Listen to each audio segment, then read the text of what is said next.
ரசூல் ஸல்லல்லாஹு அலைஹி வஸல்லம் அவர்கள் ஹதீஜா ரலியல்லாஹு அன்ஹாவை திருமணம் முடிச்சாங்க. திருமணம் முடிச்ச காலத்துல இருந்து அவர்கிட்ட இருந்த ஒரு நல்ல உணர்வு என்ன? சமூக உணர்வு இருந்தாங்க. அதனால ஹதீஜா ரலியல்லாஹு அன்ஹா அவரோட வாழ்ந்தாலும் கூட ஹதீஜா ரலியல்லாஹு அன்ஹா அவங்க என்ன செஞ்சாங்க? பல காலங்கள்ல தூரமாகவே இருந்தாங்க. எதற்காக வேண்டி?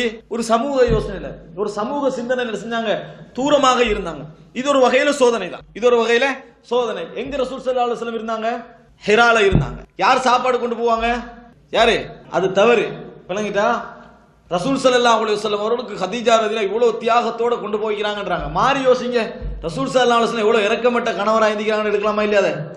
நீங்க இருக்கிறீங்க ஒசக்க ஓயே அப்படி அந்த அந்த அந்த கோயில் இருந்துக்கண்டு ஏறிவா சாப்பாடுலாம் எடுத்துட்டேன்னு சொன்னா எப்படி இருக்கும்? மற்ற சைடால யோசிங்களேன். ஹைருக்கும் ஹைருக்கும் லியஹலிஹி, உங்களில் சிறந்தவர் உங்கள் குடும்பத்தோட சிறந்த. அதை பார்த்து நம்ம யோசிக்கிறோம், நம்மட மனைவிமாரெல்லாம் இதில் ஏறுவாங்களான்னு சொல்லி. நாங்களே ஏற மாட்டோம், நம்மட மனைவிமாரெல்லாம் ஏறுவாங்களான்றோம். ஹதீஸ்ல தெளிவா வருது, புகாரில கான யதஸவ்